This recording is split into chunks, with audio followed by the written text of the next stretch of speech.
오늘 우리에게 주시는 하나님의 말씀은 로마서 3장 1절부터 20절 말씀입니다. 봉독은 9절부터 하겠습니다. 그러면 무엇을 말해야 하겠습니까? 우리 유대 사람이 이방 사람보다 낫습니까? 전혀 그렇지 않습니다. 유대 사람이나 그리스 사람이나 다 같이 죄 아래에 있음을 우리가 이미 지적하였습니다. 성경에 이렇게 기록되어 있습니다. 의인은 없다. 한 사람도 없다. 깨닫는 사람도 없고 하나님을 찾는 사람도 없다. 모두가 곁길로 빠져서 쓸모가 없게 되었다. 선한 일을 하는 사람은 없다. 한 사람도 없다. 그들의 목구멍은 열린 무덤이다. 혀는 사람을 속인다. 입술에는 독사의 독이 있다. 입에는 저주와 독설이 가득 찼다. 발은 피를 흘리는 일에 빠르며 그들이 가는 길에는 파멸과 비참함이 있다. 그들은 평화의 길을 알지 못한다. 그들의 눈에는 하나님을 두려워하는 빛이 없다. 율법에 있는 모든 말씀이 율법 아래 사는 사람에게 말한 것임을 우리는 압니다. 그것은 모든 입을 막고 온 세상을 하나님 앞에서 유죄로 드러내려는 것입니다. 그러므로 율법의 행위로는 하나님 앞에서 의롭다고 인정받을 사람이 아무도 없습니다. 율법으로는 죄를 인식할 뿐입니다. 명절 잘 보내셨습니까? 네. 오늘은 우리가 너무나 잘 아는 원죄 교리에 대한 말씀을 드려야 될 것 같습니다. 10절 말씀에 의인은 없다, 한 사람도 없다 라고 하는 말씀이 우리가 잘 아는, 너무나 익히 잘 아는 모든 사람은 다 죄인이다 라고 하는 원죄에 대한 교리에 대한 근거입니다. 저는 지금까지 만나본 예수 믿는 우리 그리스도인들 중에 자기는 죄인이 아니라고 말하는 사람을 한 사람도 못 봤습니다. 그런 뜻에서 보면 예수 믿는 사람은 거의 대부분 이 원죄 교리를 다 믿는 것 같습니다. 자기가 죄인이라는 사실을 인정하는 것 같습니다. 그러나 이걸 교리로 아는 것과 실제로 내가 죄인인 것을 아는 것은 엄연히 구분이 됩니다. 많은 그리스도인들이 자기가 죄인이라고 고백은 하지만 실제로 자기가 죄인이라고 생각하고 있는 것 같지 않는 것 같습니다. 그건 은혜롭지 않은 걸 보면 압니다.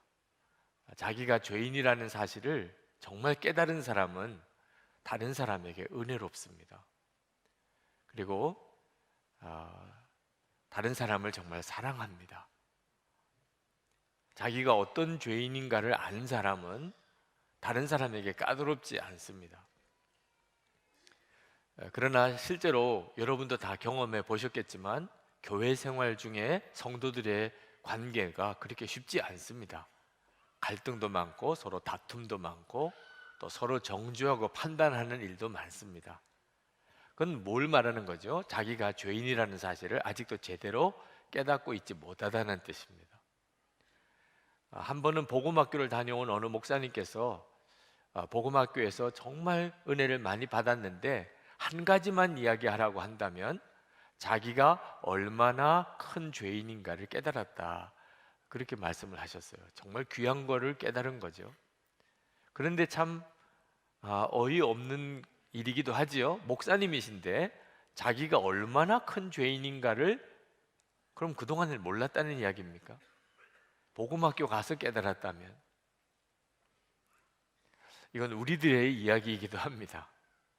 우리는 다 자기가 죄인이라고 고백은 하지만 실제로 자기가 죄인이라는 사실을 제대로 깨닫지 못하고 예수 믿고 있는 겁니다. 그래서 은혜로운 생활을 경험을 못하는 겁니다. 우리가 죄인이라고 이렇게 고백하는 것은 그저 거짓말도 해봤고 남의 것 손대보기도 했고 어릴 때 부모님 말씀 안 듣고 속썩이기도 했고 또 아주 음란한 것들에 내가 빠지기도 했었고 누구랑 싸우기도 했었고 뭐 그런 내가 죄를 지었었기 때문에 나도 죄인이지, 이렇게 생각하는 경향이 많습니다. 아직도 교인들 중에 나 죄인, 그렇습니다. 솔직히 제 인정합니다. 어릴 때 부모님 속도 많이 썩여드렸고 저도 생각해 보니까 잘못된 행동도 많이 했었습니다.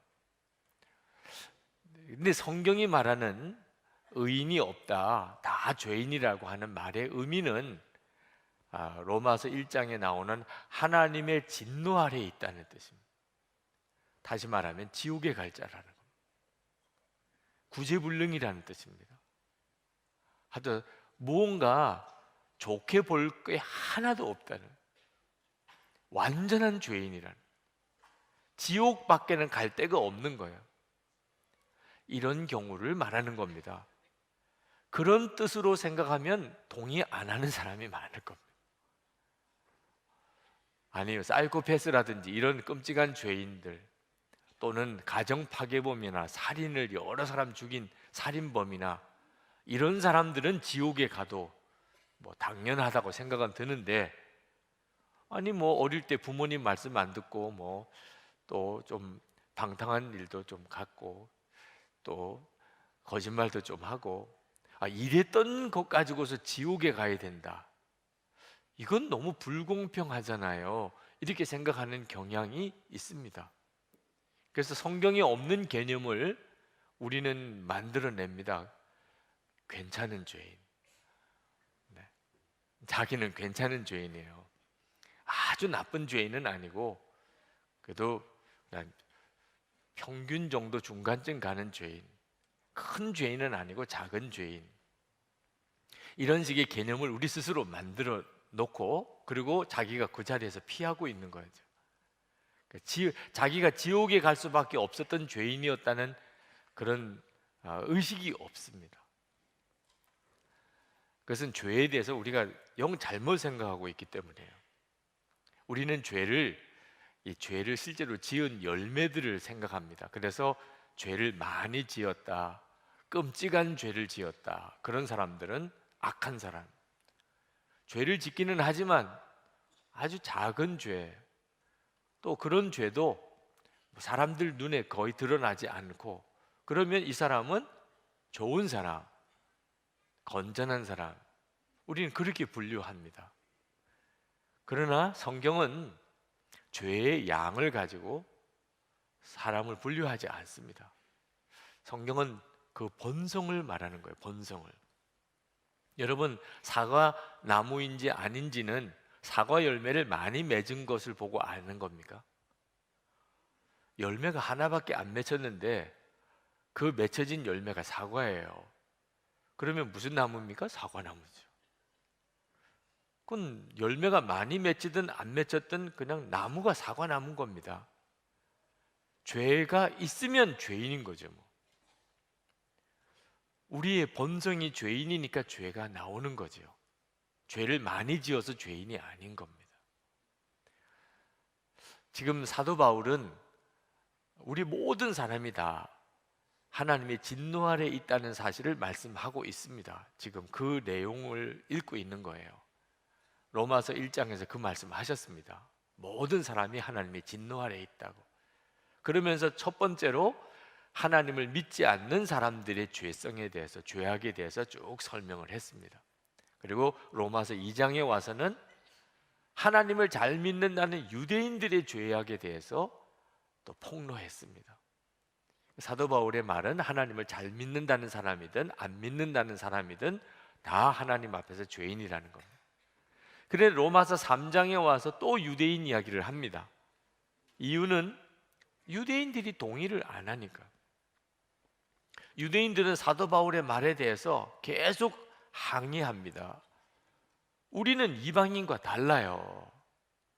우리는 하나님의 말씀을 받은 사람이라고요. 사도 바울이 이 로마서 3장 1절 2절에서 그 점에 대해서 인정합니다. 그렇다. 하나님의 말씀을 받은 것은 유대인들의 큰 특권 중에 하나다. 그러나 하나님의 말씀을 받았다고 죄를 안 짓고 의인인 것은 아니라. 우리가 아이가 여럿 있는데 큰 아이에게 아빠가 어떤 말을 다른 동생들에게 전해주라고 큰 아이를 불러다가 이야기를 했습니다. 그건 큰 아이의 특권이죠, 그죠? 대표로 자녀들을 대표로 아버지에게 와서 아버지가 지시하는 말을 들었습니다. 그건 분명히 큰아이인 것은 사실인 거죠. 그러나 아버지가 하는 말을 큰아들이 들었다고 큰아들이 아버지 말을 잘 듣는다는 보장은 아닌 거죠. 유대인을 하나님이 택하시기는 했지만, 그래서 하나님의 말씀을 맡겼지만 유대인들이 그것 때문에 하나님을 뜻대로 잘 살았다는 증거는 아닌 거죠. 그 말을 지금 사도 바울이 로마서 3장 1절부터 8절까지 쭉 하고 계신 겁니다. 그러면서 사도 바울이 결론을 짓습니다. 9절 말씀에 우리 유대 사람이 이방 사람보다 낫습니까? 전혀 그렇지 않습니다. 하나님의 율법을 가진 사람이든 아니든 똑같이 다 죄인이라는 겁니다. 유대인들은 그 점에 대해서 지금도 동의 안 합니다만 사도 바울이 말하려고 하는 핵심은 본성, 죄의 본성을 말하고 있는 거예요. 유대인이나 또 이방인이나 본성으로는 모든 인간은 다 지옥에 갈 수밖에 없는 죄인이라는 거예요. 절대로 여러분, 죄는요 율법을 내가 아느냐 모르느냐 또는 율법을 지켰느냐 안 지켰느냐 하는 문제로 따질 문제가 아닙니다. 사람의 본성이 어떠냐 하는 걸 말하는 겁니다. 1995년 10월 7일자 국민일보 칼럼입니다. 스크랩을 해두었었는데 한 20년 전 이야기이긴 합니다만, 거기에 그 칼럼을 쓴 필자가 서울대학병원 특실에 입원해 있는 어떤 지인을 찾아간 그 일을 썼어요. 그분은 외교관이고 이제 대사로 오랫동안 일하시던 이제 연세가 지긋하신 분입니다. 아주 신사 중에 신사죠. 외교관이고 대사였으니 매너가 얼마나 좋았겠어요. 아주 예의 범절이 깍듯한 그런 분이었는데, 그분을 찾아 병실에 들어가는데 그 아내 되는 분이 팔을 낚아채면서 구석에 가서 아주 민망한 이야기를 하세요. 죄송한 이야기이긴 합니다만 대사님께서 쌍욕을 하시더라도 너무 난감해하지 마시고 양해해 주세요. 그런 이야기를 하시더라고요. 그러면서 그 부인 되시는 분이 아주 난처한 이야기를 하시는데 평소에 욕이라고는 한 번도 안 해보시고 60평생 욕이라고는 안 해보고 누가 욕을 하면 그렇게 민망해하고 싫어하시던 이분이 갑자기 병원에 입원을 하셔서 누가 찾아오든지 간에 입에 담기 힘든 욕을 막 하신다는 거예요. 그래서 옆에서 지켜보는 게 너무너무 아슬아슬하고 너무 죄송하고 손님들에게 너무 미안하고 그렇다는 거죠. 그랬더니 그 옆에 있던 간병인이 하는 이야기가 자기가 이 대학병원 특실마다 입원해 있는 우리나라 사회에 그래도 꽤 상류층 사회에 사는 사람들, 연세가 지긋하신 분들 간병을 오래 했는데 이분들이 정신줄을 놓고 난 다음부터 별의별 해괴한 짓을 하는 사람이 많다는 거예요. 이렇게 욕을 하는 거는 아주 양반이라는 겁니다. 어떤 사람은 물어 뜯는다는 거예요, 사람. 그러면서 그분이 그 칼럼에다가 썼어요. 사람이라는 다 본성이 똑같은 모양이다. 막 욕을 하고 싶고 누구를 막 물어 뜯고 싶고 그런 본성을 평생 누르고 억제하고 사는 것뿐이지 그 속에 본성으로 들어가 보면 똑같은 모양이다. 그렇게 썼어요. 여러분, 우리가 겉으로 우리 자신을 이렇게 꾸미고 드러내는 것 가지고 우리 자신을 모릅니다. 하나님은 우리가 얼마나 죄의 열매를 많이 맺고 있는지를 따지고 싶으신 게 아니고 본성을 말씀하고 싶으신 거예요. 우리의 본성을. 오늘도 여러분의 본성을 하나님이 짚고 싶으신 거예요. 11절부터 17절까지 사도 바울은 인간의 죄인됨을 구체적으로 이렇게 언급합니다. 깨닫는 사람도 없고 하나님 찾는 사람도 없고 선한 일 하는 사람은 한 사람도 없다. 그들의 목구멍은 열린 무덤이다. 혀는 사람을 속인다. 입에는 저주와 독설이 가득 찼다. 발은 피 흘리는 일에 빠르며 그들이 가는 길에는 파멸과 비참함이 있다. 그들은 평화의 길을 알지 못한다. 근데 여러분, 이 구절을 가만히 그냥 오늘 와서 처음 읽으시는 분들도 이건 아니잖아, 이런 생각이 드시는 분들도 있으실 거예요. 진짜 하나도 없나? 하나님을 찾는 사람도, 선한 사람도 다 입에 목구멍은 열린 무덤이고. 정말 그런가? 여러분, 지난 세월 사시는 동안에 선한 사람 한 사람도 못 봤습니까? 아, 참 저 사람은 인격이 고귀해, 이렇게 감동을 받은 사람이 정말 한 사람도 없었습니까? 있었잖아요. 우리 주변에 보면 꽤 괜찮은 사람들도 있잖아요. 그런데 어떻게 사도 바울이 이렇게 단호하게 의인은 한 사람도 없다, 이렇게 말하는 것일까? 사도 바울이 지금 말씀하려고 하는 것은 이렇게 겉으로 꾸며서 나타나는 우리들의 모습이 아니고 본성을 말하는 거예요. 본성을. 18절에 그 말씀을 하고 있는데, 그들의 눈에는 하나님을 두려워하는 빛이 없다. 여기서부터 사람의 죄가 나오는 거예요. 사람이 겉으로는 아무리 선하고 착하고 훌륭한 일을 하는 사람 같이 보여도 그 사람의 눈에 하나님을 두려워하는 빛이 없다는 거예요. 다시 말하면 하나님과의 관계가 끊어진 사람이라는 뜻입니다. 하나님을 알지도 못하니까 하나님을 두려워하지도 않는 거죠.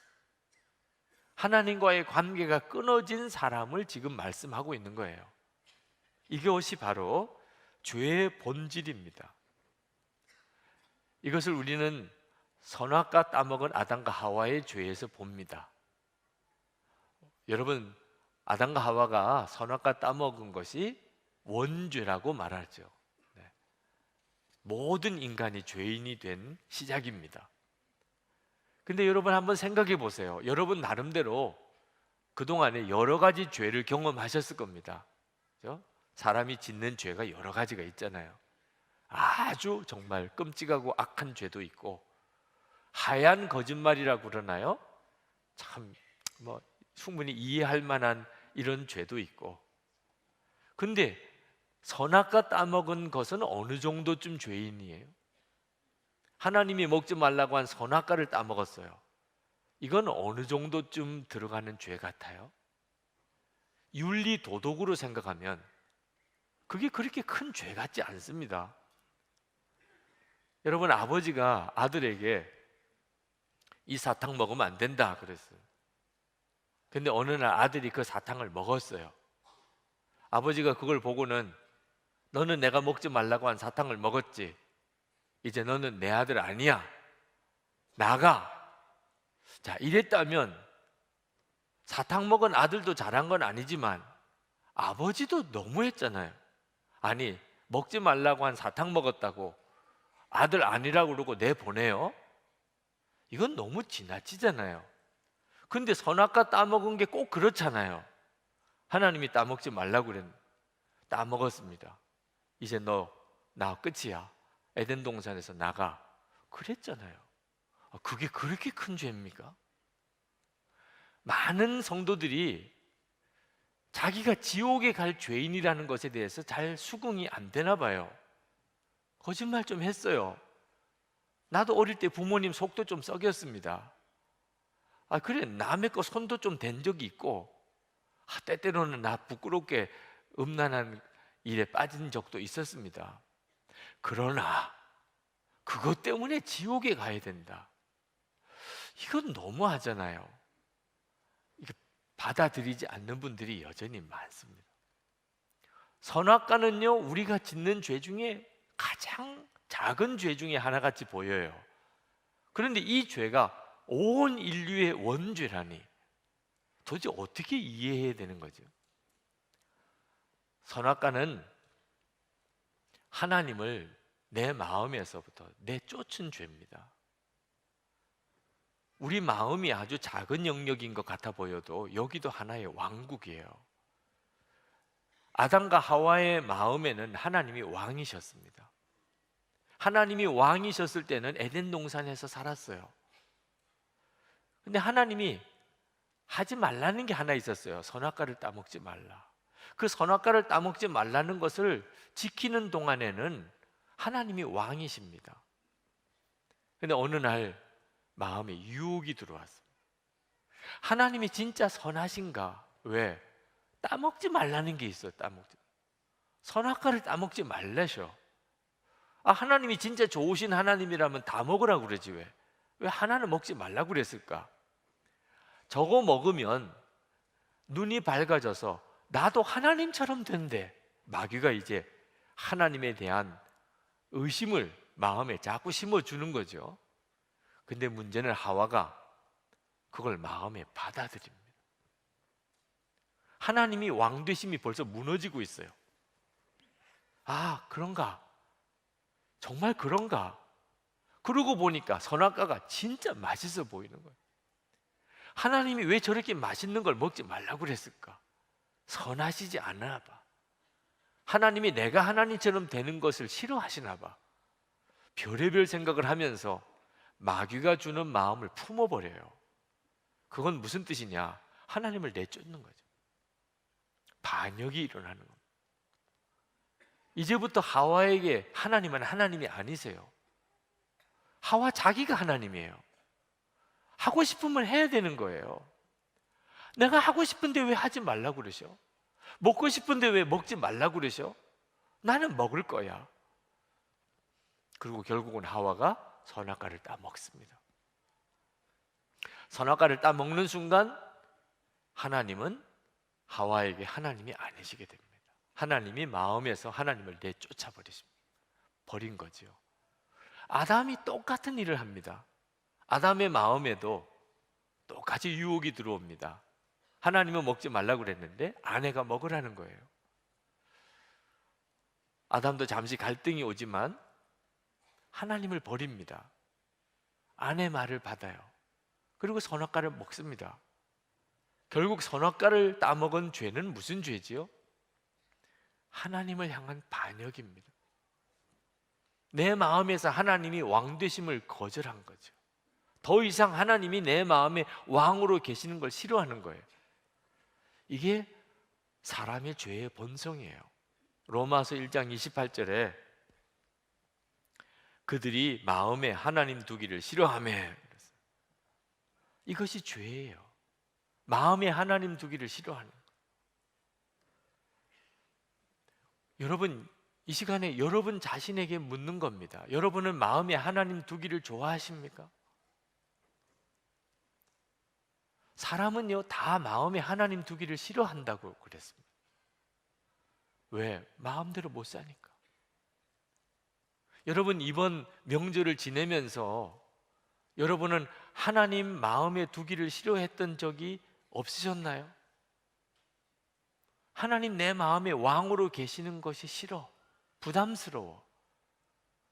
내 마음대로 할 거야. 하고 싶으면 하고 하기 싫으면 안 하고.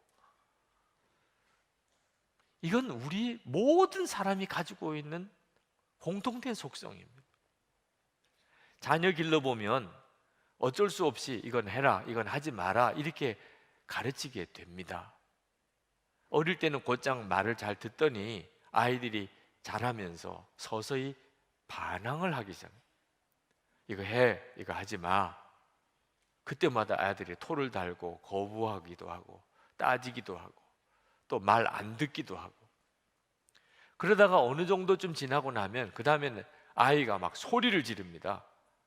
엄마 아빠는 마음대로 다 하면서 내가 하고 싶은 대로 하는 건 하나도 없어. 말을 해도 어떻게 그렇게 해요? 어떻게 하나도 없어요 그렇게. 모든 거 다 엄마 아빠 마음대로지 뭐. 어떻게 그렇게 말을 해요? 엄마 아빠가 몇 가지만 꼭 해라, 몇 가지는 꼭 하지 말라 그랬지. 어떻게 모든 걸 다 엄마 아빠가 다 마음대로 했냐 말이에요.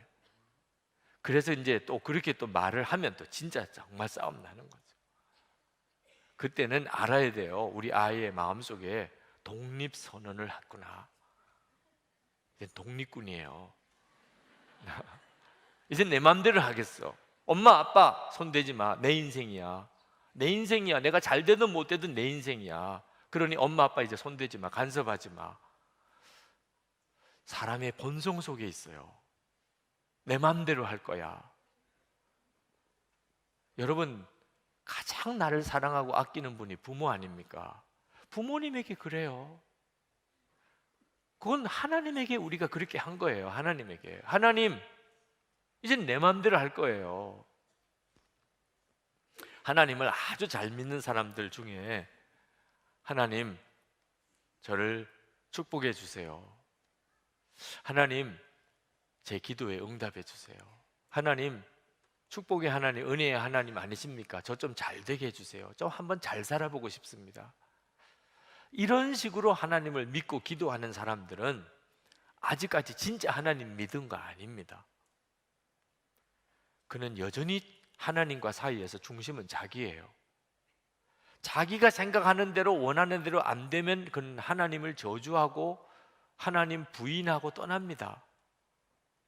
왜? 자기가 하나님이니까. 선악과를 따먹은 죄는 자기가 하나님이 된 것에 대한 선언이에요. 내가 하나님이에요. 이제 내게 있어서 하나님은 나 자신이에요. 마귀가 결국은 그렇게 부추긴 거죠. 이것이 죄의 본성이에요. 이런 사람이 지옥에 가는 거예요. 왜? 하나님과 관계가 끊어져 있으니까. 하나님과 함께 하는 곳은 하나님과의 관계가 바로 된 사람, 하나님이 마음의 왕이 된 사람, 그 사람은 영생을 얻는 거예요.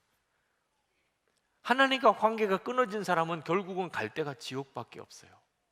열매가 많든 적든, 죄의 열매가 많든 적든 상관없어요. 그는 이미 지옥 갈 자예요.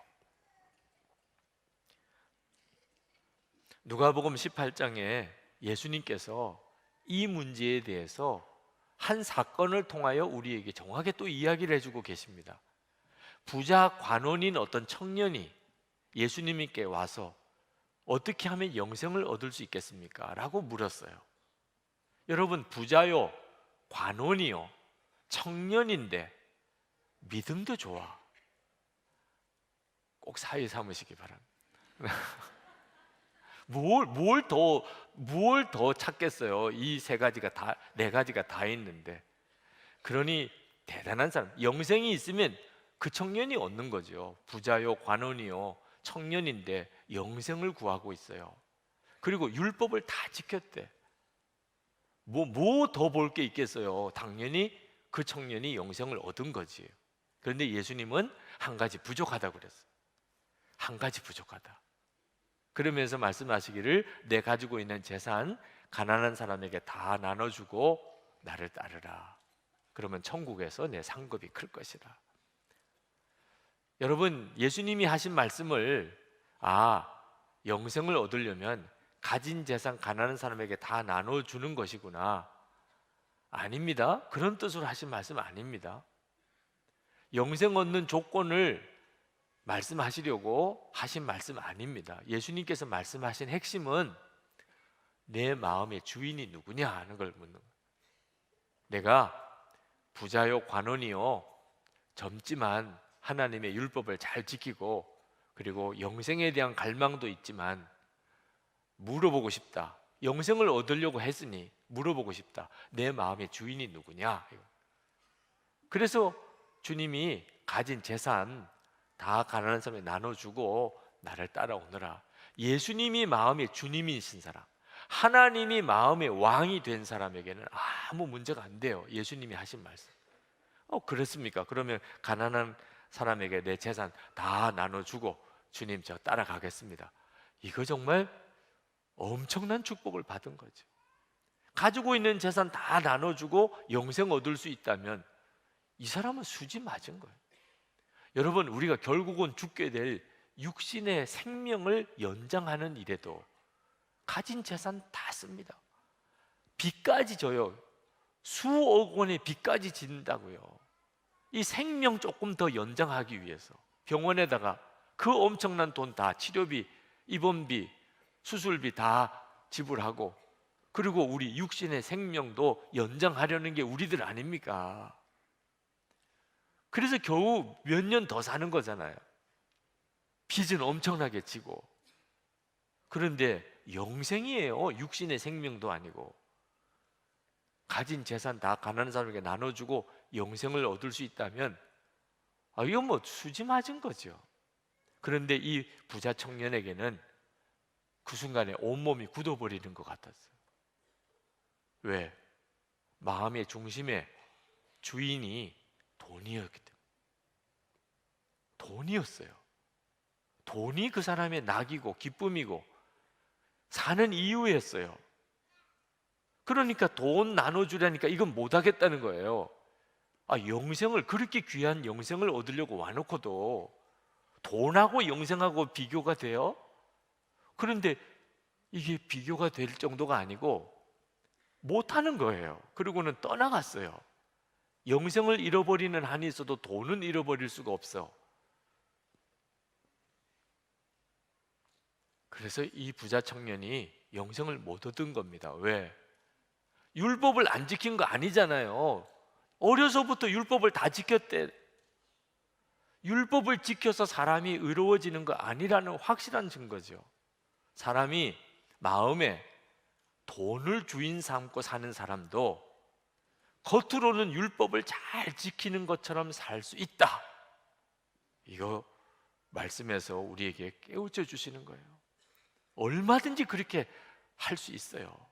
사람이 의지력이 강하고 명예심이 강하고 그러면 속마음은 하나님이 왕이 아니에요. 속마음은 돈이 왕이에요. 그런데도 말씀대로 살고 믿음도 좋고 예배도 잘 드리고 봉사도 잘하고 헌금도 많이 하고 주변 사람들이 다 저 사람은 믿음이 좋은 사람, 구원받으면 저 사람이 제일 먼저 받을 거예요. 이렇게 말하게 만들 수 있다는 거예요. 그러니 속으면 안 돼요. 여러분이 진짜 천국에 갈 사람인지 지옥에 갈 사람인지는 여러분의 마음이 정말 주님이 왕이시냐고 하는데 달려 있는 거예요. 얼마든지 겉으로 믿음 좋은 것처럼 꾸밀 수 있다고요. 마음이 하나님이 왕이 아니면서도.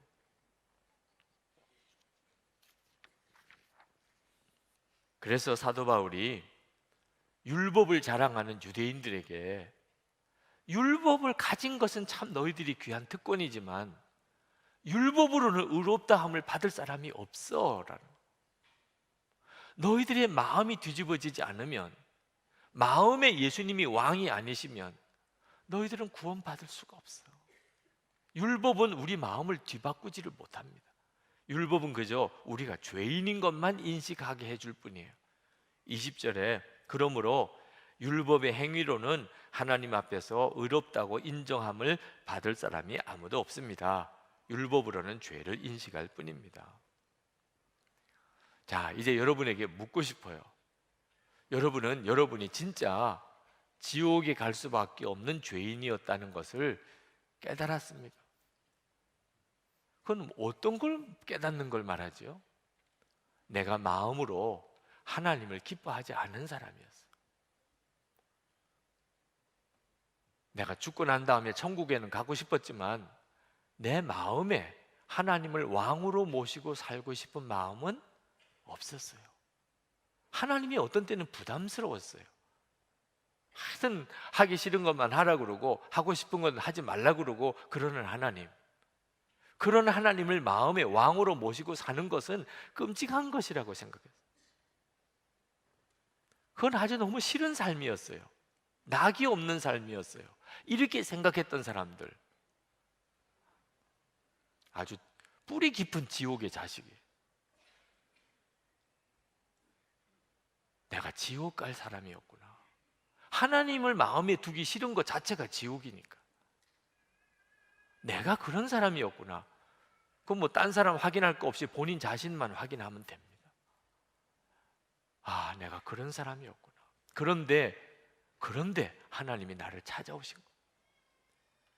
우리 같으면 벌써 그래라, 너 싫으면 너 내버려 두실 수밖에 없는데 하나님은 우리를 사랑하셔서 포기하실 수 없으셔서 우리 죄를 예수님이 대신 십자가에 지시고 그리고 우리 마음에 오셨어요. 계속 두드리세요. 내가 너 마음에 들어가야 된다. 내가 너 마음에 들어가야 너가 영생을 얻어. 그래서 우리가 마음을 열고 주님을 맞아들였잖아요. 그게 영생의 시작이고 구원의 시작입니다. 여러분이 지옥에 갈 수밖에 없는 죄인이었다는 것을 깨닫는 것이 얼마나 큰 은혜인지 모릅니다. 사람들은 다 지옥에 갈 수밖에 없는 자이지만 그걸 몰라요. 자기가 지옥에 갈 수밖에 없는 그런 죄를 짓고 산다는 걸 몰라요. 교양 있는 사람일수록, 많이 배운 사람일수록 더 몰라요. 왜? 죄의 열매가 상대적으로 적다고 생각해요. 나는 사이코패스 같은 저런 사람 아니야. 나는 살인, 무도 그런 사람들 아니야. 나는 가정 파괴범 이런 사람들하고 질적으로 달라. 나는 이건 정말 무서운 착각인 거죠. 차라리 교도소에 있는 사람이 자기가 죄인인 걸 금방 인정해요. 나는 죄인입니다. 근데 수준 높은 사람, 교양 있는 사람, 많이 배운 사람일수록 자기가 죄인인 걸 인정 안 해요. 마음에 하나님 두기를 싫어하면서도, 하나님과의 관계는 끊어져 있으면서도 교묘하게 사람들 보는 앞에서는 자기가 이런 사람처럼, 혼자 있을 때는 끔찍한 죄를 짓고 살면서도 자기가 지옥 갈 죄인인 것을 몰라요. 이걸 알게 하시는 분은 성령님밖에 없습니다. 근데 그걸 깨달았다면 은혜가 시작이 된 거죠. 여러분이 내가 지옥에 갈 수밖에 없는 죄인이었구나, 이걸 깨달았다면 은혜 생활의 시작이 된 겁니다. 노진준 목사님 저희 교회도 오셨었습니다만 고등학교 때 예수님을 영접하고 아버지를 꼭 전도하고 교회로 모시고 싶었어요. 아버지에게 찾아가서 아버지 교회 가십시다. 아버지가 아주 일거에 거절하셨어요. 나 교회 싫다. 아버지가 교회가 싫다는 말을 하나님이 싫다는 말로 그렇게 느껴졌습니다. 그래서 아버지에게 교회 가야 될 이유를 설명했어요. 아버지는 죄인이에요. 죄인은 지옥에 가요. 예수님 믿어야 죄 사함을 받는다고요. 그러니 예수 믿고 교회 가야 됩니다. 그랬더니 그 아버지가 화를 내면서, 내가 왜 죄인이냐? 내가 무슨 살인죄를 지었냐? 도적질을 했냐? 내가 죄가 있다면 너 기르느라고 고생한 죄밖에 없다. 그랬더니 정말 마음에 아버지가 죄를 깨닫지 못하고 있으니 아버지에게 죄를 깨닫게 해드려야 되는 거룩한 사명감이 일어나더래요. 그래서 지금까지 자기가 아는 죄, 자기도 아는 죄, 아버지의 죄, 아버지에게 알려드렸대요. 초등학교 5학년 때 아버지가 술 마시고 와서 나를 이유도 없이 때린 적 있잖아요. 그건 죄 아니에요? 아버지 엄마랑 싸울 때 엄마한테 손찌검 한 적 있는 거 내가 봤는데 그것도 죄잖아요. 막 이러면서 아버지가 지은 죄를 조목조목 알려드리느라고 그날 엄청 혼이 났대요.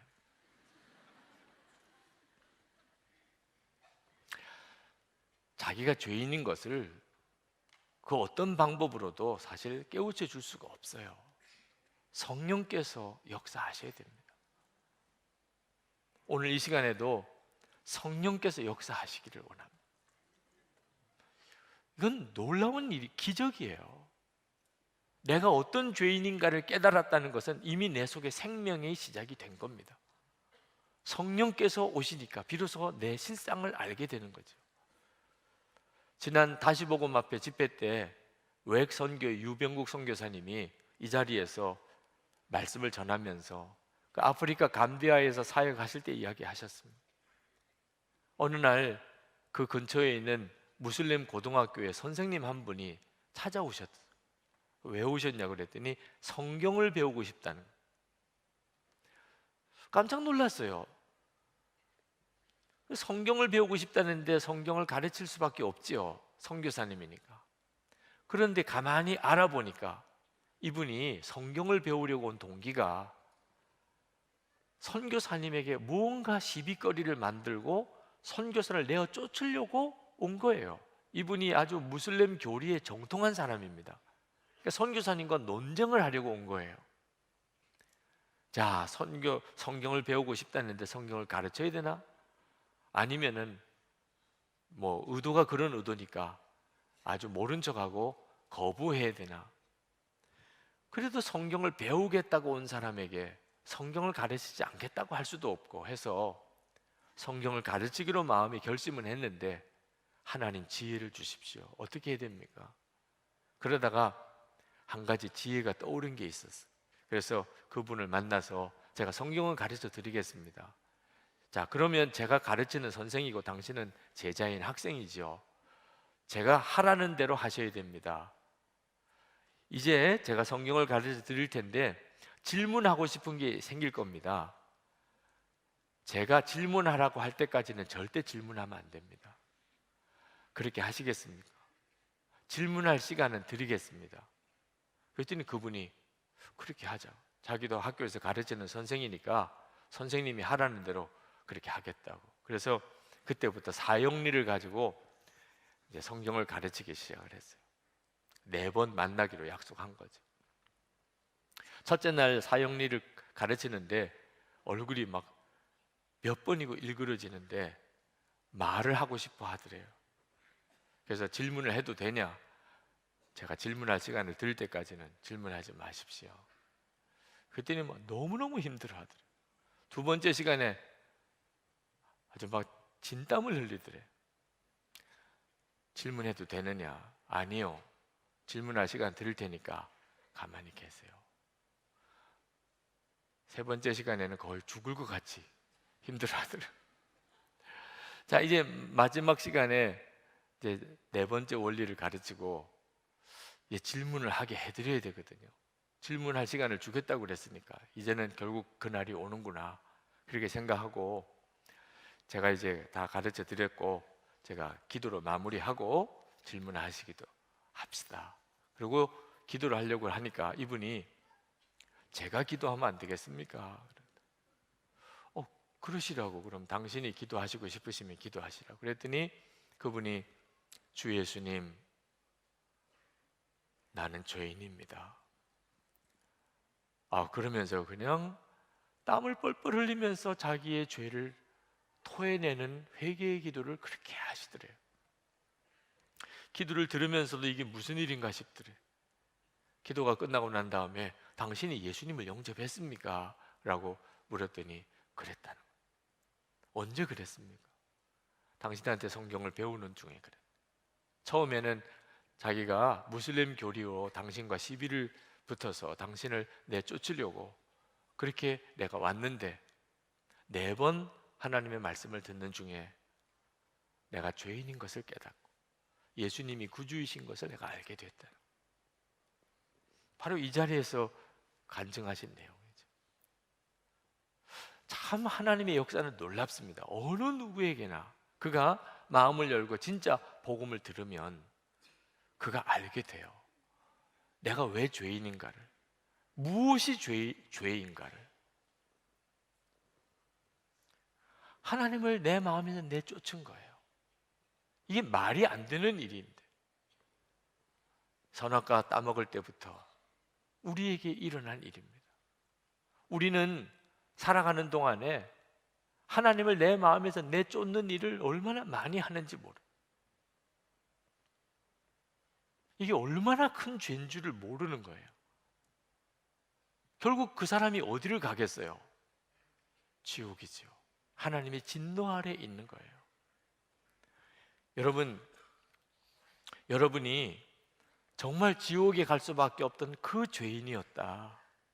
사람들은 나를 다 훌륭하다, 경건하다, 아주 교양 있다, 법 없어도 살 것 같다 말은 해도 내 속에 내 중심은 정말 흉악한 죄인이었다 라는 사실이 깨달아지고 인정된 사람은 그게 고통스러운 일이지만 너무너무 감사할 일이에요. 이제 예수 믿는 진짜 구원의 삶이 시작이 된 거니까. 그래서 마음에 예수님을 영접하는 거예요. 그 갈급함이 예수님을 영접하게 하는 거예요. 예수님을 내 마음에 오시는 주님을 내가 기쁨으로 오세요. 주님, 제 마음에 오세요. 제 마음의 왕이 되어 주세요. 예수님이 내 마음에 오시니까 마음이 뒤집어지는 거예요. 하나님 말씀대로 살고 싶어지는 거예요. 마음이 바뀌니까. 율법은 도무지 이 역사를 이룰 수가 없어요. 율법은 내가 율법을 지키고 싶은 마음이 생기게 못 만들어줘요. 내 안에 오신 예수님은 내 속을 뒤집어 놓으셔서 말씀대로 살고 싶어지게 만드는, 이것이 구원받은 자의 삶인 것입니다. 제가 제 죄를 깨달은 날, 정말 지금 생각해도 너무너무 고통스러웠던 그날 밤에 제 안에 일어난 변화는요, 소원이 하나밖에 없는 것. 하나님 앞에 섰을 때 수고했다 내 종아라는 말 한마디 듣는 것. 어떻게 사람의 인생에 소원이 그거밖에 없을 수 있을까? 그런데 그날은 정말 저에게 아무 다른 소원이 없었어요. 그건 기적이죠, 정말. 여러분은 여러분이 정말 지옥에 갈 그런 죄인인 것을 알게 된 게 언제입니까? 이것을 깨닫고 나면 모든 상황이 감사해요. 모든 사람이 다 사랑스럽습니다. 이걸 은혜의 시작이라고 하는, 은혜 생활이 시작이 되는 거예요. 이제부터 모든 상황이 감사하고 모든 사람이 사랑스러워. 소련이 공산주의 체제가 무너지고 이제 개방이 되면서 문을 닫았던 교회들이 문을 열게 된 교회들이 많았습니다. 어느 목사님이 예배당을 다 내부로 정리하고 이제 예배를 드려야 되니까, 근데 바깥에 누가 예배당에 들어오지도 못하고 예배당 문을 두드리는 사람이 있어서 나가봤습니다. 나가봤더니 어느 여자분 네 분이 서 있습니다. 들어오지도 못해 예배당에. 누구시냐고, 왜 오셨냐고 그랬더니 자기들은 거리의 여자, 창녀였다는 거예요. 우리도 예수 믿을 수 있습니까? 그 마음을 이 목사님이 느끼고 그들에게 예수님의 값없는 십자가의 복음을 전하고 예수님을 영접시켰습니다. 예배당 바깥에서. 그리고 그들이 기쁜 마음으로 예배당 안에 들어왔었다고 합니다. 이게 은혜예요. 자기가 죄인인 것을 진짜 깨달은 사람은 다른 사람에게 은혜롭습니다. 어떤 사람에게도 은혜롭습니다. 내가 지옥에 갈 수밖에 없는 죄인이었던 것을 깨달으면 모든 사람에게 은혜롭습니다. 필립 얀시가 세상 어디에서도 얻을 수 없는, 교회만이 줄 수 있는 한 가지, 그게 무엇인가? 라고 질문했는데 그 대답은 은혜예요. 이 세상 어디에서도 줄 수가 없고 오직 교회에서만 줄 수 있는 오직 한 가지가 은혜예요. 왜? 다 지옥에 갈 수밖에 없는 죄인이 구원받은 간증을 가지고 모인 곳이 교회니까. 여러분, 이제 눈을 뜨셔야 됩니다. 여러분이 어떤 이유로 인하여 죄인인지를 깨달으셔야 돼요. 그리고 그런 여러분에게 하나님을 나는 마음에서 하나님을 내어 쫓았는, 나는 하나님 싫었어요. 하나님이 내 삶의 왕 되시는 것은 너무 부담스러웠어요. 어떻든지 하나님 안 보는 곳에서 살고 싶었어요. 그런데 하나님은 나를 끝까지 찾아오셨어요. 그리고 내 마음을 두들기셨어요. 그리고 내 안에 오셨어요. 이것이 은혜예요. 이것이 예수 믿는 삶이에요. 여러분의 마음속에 정말 주 예수님이 왕 되시는 이 은혜가 분명하게 되시기를 축복합니다. 기도하십시다. 이 시간 우리 간절한 마음으로 하나님께 기도하겠습니다. 하나님, 저는 하나님을 솔직히 부정하고 부인하고 하나님을 솔직히 싫어하고 하나님을 내 마음에서 내어 쫓았던 사람입니다. 수도 없이 선악과를 따먹었던 일이 많았습니다. 그럼에도 하나님은 어찌하여 나를 끝까지 포기하지 않으시고 저에게 오셨습니까? 주님, 제가 이제는 주님과 온전히 동행하며 주 예수님을 왕으로 제가 고백하며 순종하며 살겠습니다. 우리 통성으로 기도하겠습니다.